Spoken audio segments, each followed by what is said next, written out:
Listen, I dunk on a lot of movies. This movie is damn near unwatchable. Nobody does that. This is a major plot hole. Movie bad. It's mainly because I watch bad ones. I mean, I just talked about the Bye Bye Man in my last review. What the f are you talking about? Why are you looking at the camera? Literally one of the worst horror films I've seen in the past couple years. It was so exhausting to watch, but it's good content. But I didn't enjoy myself when I was doing it. I'm like a porn star. I needed a cleanse from the trash, so I took a chance on a film that I've been avoiding, and here is my verdict. You should watch the movie Perfect Blue. It's a psychological mindfuck that is oh so interesting to dissect. Fair warning though, it can be a tough watch for some people. It's about a pop star who attempts to pivot her career into acting, but the dangerous side effects of stardom start to rear their ugly head and infect her mind. There is so much to talk about here, and also so much that I still do not know about it, that I don't think I ever will. It's a lot of speculation, which is fun. So this is what I'm gonna do. I'm gonna run through the movie as I usually do. Holding your hand, you'll get a healthy gist of everything. I'll dissect a few parts along the way, and then we'll dig even deeper by the end of it. The movie's on Shudder for free if you have it. No, this is not an ad for Shudder. I just figured you should know. I would never just sneak in an ad like that. I would just boldly tell you, hey,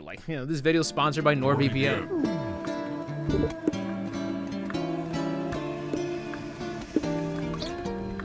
NordVPN, that's a sponsor, take it in. You got hackers, you got haters, taking passwords from your friends. I've seen phishing attempts through some emails they send, but I can verify them. I got their protection, yeah. NordVPN, that's a sponsor, and ironically, I actually pay them, cause I need their help when I need different streaming libraries from other countries, and I just feel protected from these Eric Andres. Let me in. NordVPN.com/MrGG. 30-day money back guarantee, believe me. 2-year plan, huge discount, 4 additional months for free when you go to NordVPN.com/MrGG. Link below. Link below. And thank you NordVPN for sponsoring this video. Link below. Link below. And thank you NordVPN for sponsoring this video.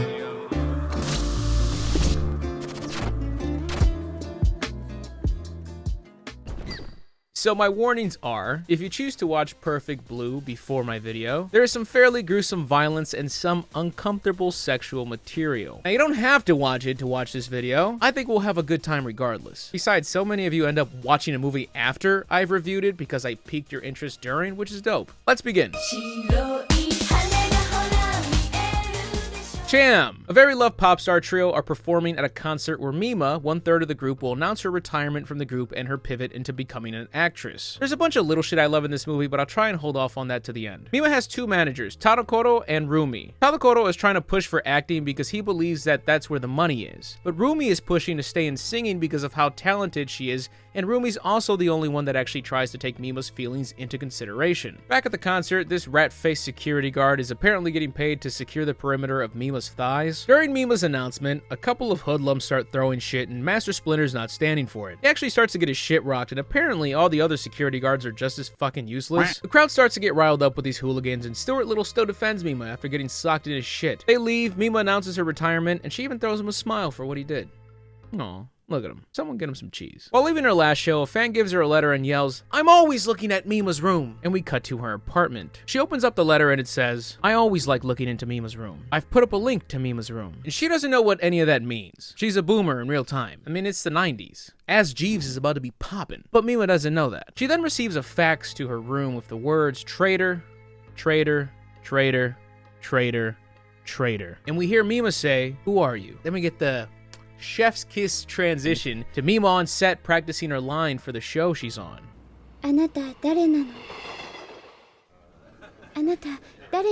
She only has one line because the screenwriter isn't confident using someone with a pop star image. Her managers aren't exactly gassed about that, so Tadokoro tries to schmooze the screenwriter in a big film industry chat to push Mima into some more lines. The film chat hands Tadokoro a fan letter meant for Mima, and as he opens it,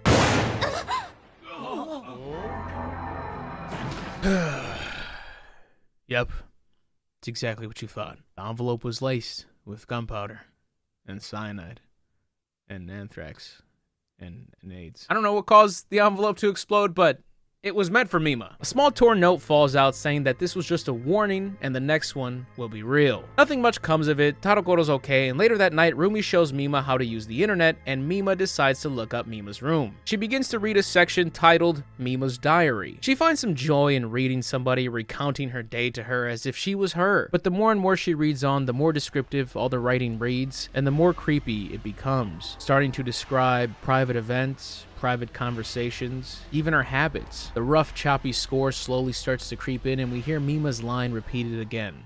Who are you? Now paranoid, overanalyzing the small little things she does, realizing someone has been practically studying her, she rushes to set, panicked. Stepping in the elevator, she sees the cutout of a newspaper, the story of a young man in critical condition after being the victim of a hit and run, the young man being the disruptive dickhead from her show. She looks out before the doors close and sees Mickey ominously smile. I think you guys can put 2 and 2 together from there. Mima walks into her management office to see her former group celebrating in the next room because the group charted the top 100 for the first time ever. And they did it as a duo, Mima even temporarily daydreaming that she's celebrating with them. Snapping back to reality, Rumi tells her she has some more lines in the script now. We cut to the shady screenwriter discussing a future scene concerning Mima after taking in the information of Mima's image change. He wonders if her managers will be truly okay with it. And Tadokoro is for the opportunity, but Rumi is livid. It's a scene of Mima stripping on stage and eventually being overtaken by rowdy men and being raped. Her managers go back and forth on whether or not she will do it, and eventually Mima chips in saying she will. Seeming unsure of it, but still taking on the challenge because this is what she wanted, to be an actress.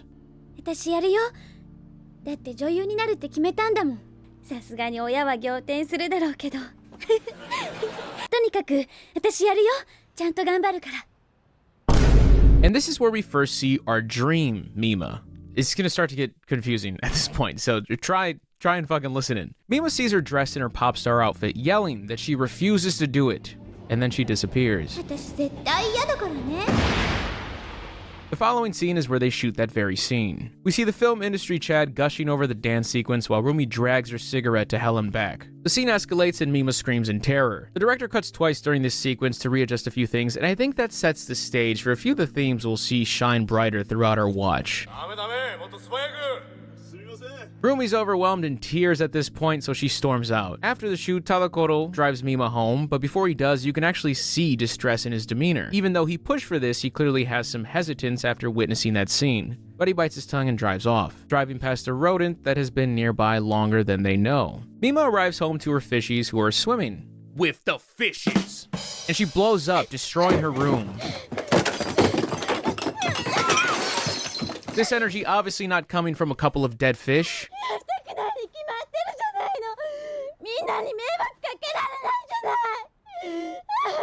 And she hears Dream Mima taunt her about what her new job has become, and the scene ends on the fish tank. Remy sits on his computer as we hear another diary entry read from Mima's room where she talks about how the producer of the production she's working on is a pervert, and how singing in front of her fans was the best thing for her after all. His room is also filled with pictures of Mima, like a lot.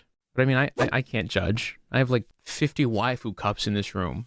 You and I are not so different. And small little piles of fleshlights where you might accidentally trip over one if you're not looking at the floor. Mima has interviews following the scene as the ratings went up on the show. Things seem to be going good, but Jerry is having some issues dealing with her transition. Mima's back on Mima's room wondering how her day was. She reads that the emails that Mima has received have comforted her. She blames the screenwriter for all of this. Claims she's being forced to do everything and pleading for help. Mima yelling that she didn't write any of this, just for Dream Mima to appear on screen.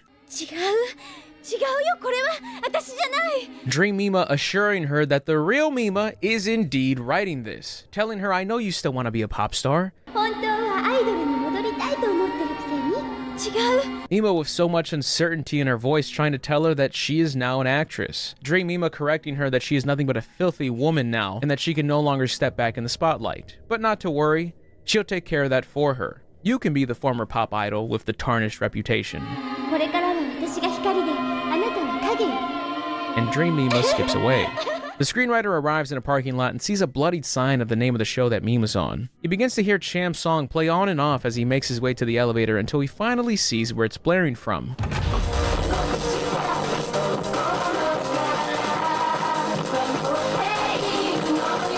a radio, in the elevator.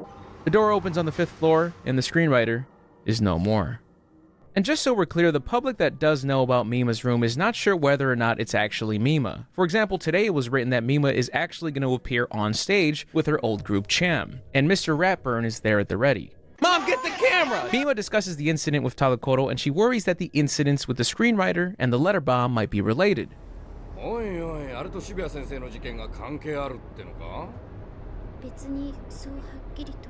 She then sees Dream Mima again, being so lost in the illusion that she rushes out of the car in the middle of traffic. Cutting to Cham, they talk about Mima meeting up to take photos with a photographer. One of them worries because the photographer is a pervert who specializes in getting girls to strip. The other responds that Mima should have no issue, as she's already willing to show it all off.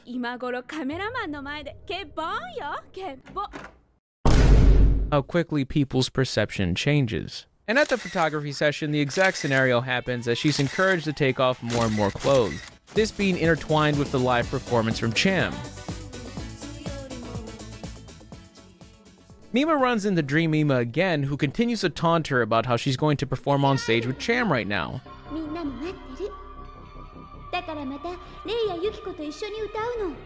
So you see her rush out to the stage, and the audience expressions then change as Dream Mima takes center stage singing with the group. Chuck E. Cheese smiles with tears in his eyes. Mima's photos have been posted everywhere, and Mima is in shambles. Meanwhile, Speedy Gonzalez is buying up all of the local magazines that have Mima's nude photos. And not because he's creepy and wants to jack to them all, but because he cares about Mima's image. He later reads an email from the real Mima telling him that she's glad he believes her about how that provocative Mima is not her.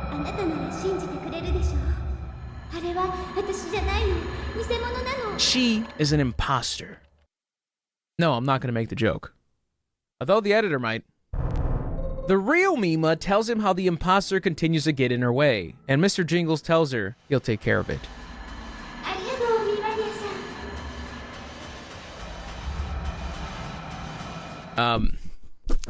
So right now, if you're confused at this point, I am so sorry for the rest of this. We cut to Mima on set where in her show they're reciting lines concerning identity and illusions. Nudge, nudge.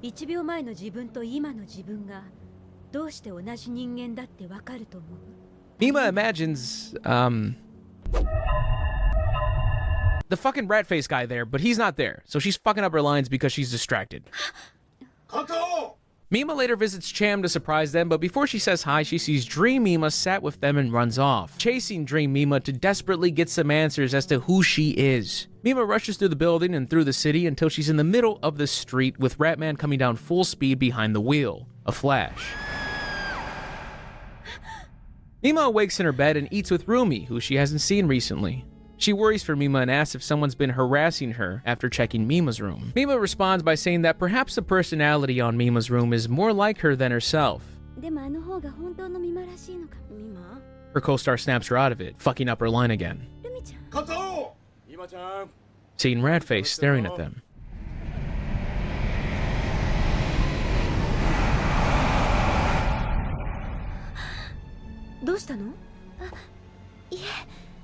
He's not there. Mima awakes to the news. Rumi comes by to eat with her, and Mima acknowledges how she hadn't seen her in a while. But Rumi tells her she was here yesterday. Mima, questioning if that was real, slowly starts to lose it and breaks a teacup in her hands, realizing that the blood is real. She later scrolls through Mima's room, now agreeing with the diary entries she sees. More scenes from the show are shown where they discuss how illusions can't kill, and we zoom out to the photographer watching the show in his home. Pizza Man arrives and, wait a minute, I asked for this with no sauce.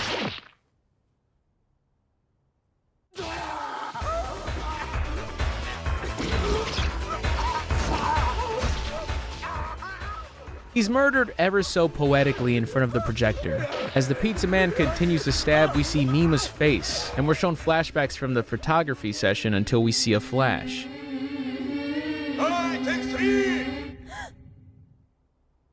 Mima awakes, looking at her hands, not knowing what happened. Tadokoro calls her, telling her how the photographer was found dead and tells her to stay put. She goes into her closet, sees the bag that she was apparently shopping with, and sees bloody clothes inside. She hears someone at the door and it's paparazzi asking what she thinks about the murder and speculation surrounding it. Back at the set, the crew whispers about Mima's possible connection with everything going on. Mima's in a daze asking if she's even alive right now. But no time to think, she's got another scene where she just murdered a man. The director urges her to breathe heavier for this scene. She looks down at the body and sees the photographer instead, falling back, presumably passing out. A flash. She's asked what her name is by her co-star.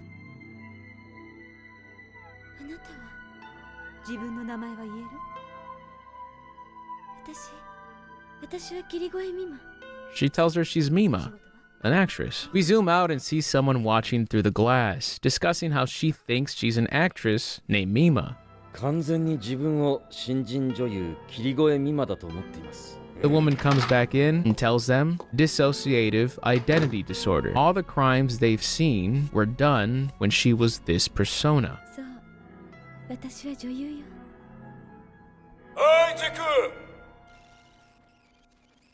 And that's a wrap, ladies and gentlemen. Good job, Mima, you bodied it. Double Bind is finally done filming. Mima spirals and nearly passes out as Tadokoro asks if she's ready to go.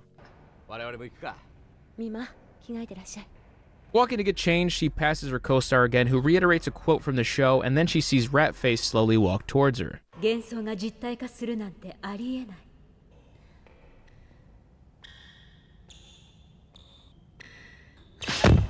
Her managers wait outside for Mima, and Tadokoro leaves as he has something to do. He talks about a future script Mima will work on that once again has some sketchy scenes. Oh, すごいぞ。ビデオ映画の主役だ。多少のお色気シーンはあるが、それは仕方ないだろう。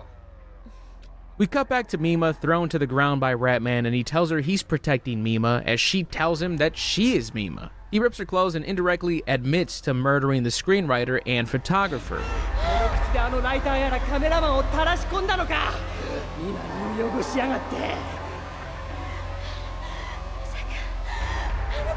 He attempts to grape her, but she runs off only to reach a dead end. After taking her down again, he tries to pick up where he left off until Mima swings a hammer at his temple, and he falls over unconscious.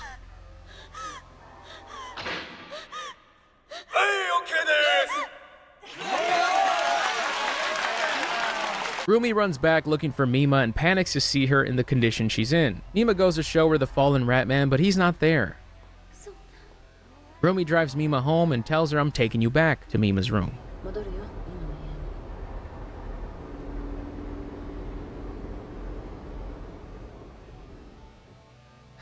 Mima comes too. She calls for Rumi as soon as she does, and she's in the other room. She remembers that she had to call Tadokoro, and while she does, we're shown the fish tank, filled with fish. The phone rings and rings to no avail. We're shown Tadokoro murdered, next to a murdered Ratman. Mima looks around again and sees her Cham poster, runs to the window and sees that this is not her room. Mima rushes in saying of course it's not, and shows off her costume. But the reflection shows somebody else though. It's Rumi in the costume, but she doesn't even respond to Rumi, even assuring Mima that Rumi went home. But you kept getting in the way of that, admitting to telling Ratman to get rid of her. He failed, so she'll just take care of it.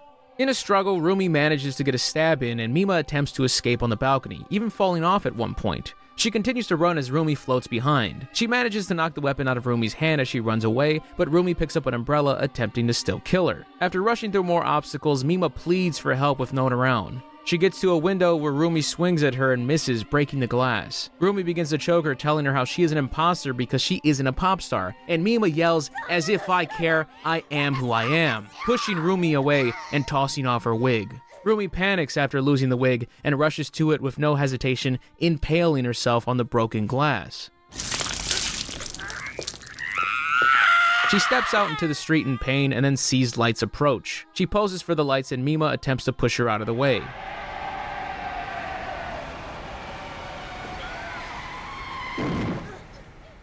They're both struck by the truck, but Mima seems to be okay. We cut to a psychiatric hospital where Mima watches Rumi from beyond the glass. The doctor says he didn't know Mima was visiting with her being so busy lately. and that sometimes Rumi will return to her Rumi persona. But we see Rumi walk up to a window and still see Mima. Mima leaves and nurses discuss whether or not that was the Mima, because why the hell would she be there? Must have been a look-alike. She steps in her car, looks at her reflection, and says, "No, I'm real." 私は本物だよ And we get a sitcom outro on this one. Okay. Holy shit, it's done. Now we can talk about the fun stuff. What do you guys think? Did I say the word Mima 3,000 times or not? I'm assuming some of you are still a bit confused, so let's talk about it. Okay, so main reveal, Rumi, her manager, was the one behind Mima's room. She was the one writing those diary entries, knowing everything there was to know about Mima. She was the one that was emailing Ratface. She was the kingpin. She had formed a separate personality that she believed was Mima, pop star Mima. So when Mima went off into acting and did all of this other shit, Rumi's Mima was livid. Who the fuck is this fake ass Mima trotting around here like a thought? I'm pop star royalty. I don't know who that bitch is. But why did that personality even form? Forgot to mention, this is going to be a lot of speculation. We can interpret this in different ways. So I didn't pick up on this until one of my later watches. But Tadokoro says one throwaway line early in the movie alluding to the fact that Rumi used to be a pop star herself. Muy interesante. 日高ルミが現役だった頃とは時代が違うのよ。分かってますよ By the way, I didn't mention that line in the review because I thought I was going to make it too obvious for the people that didn't know what was going on. So with that, Rumi's pushback for Mima no longer being a pop star starts to make a bit more sense. The former pop star wants the pop star to keep pop starring. No disrespect, Rumi, you look more like a pop tart. But that's what she wanted. Maybe living vicariously through her? Because Rumi doesn't ever mention it. She doesn't even really react fondly when it's brought up, which makes me assume there's a little pain there. Maybe an itch that wasn't fully scratched. So when her last hope, Mima, wants to fuck off and act, Rumi's mind says no.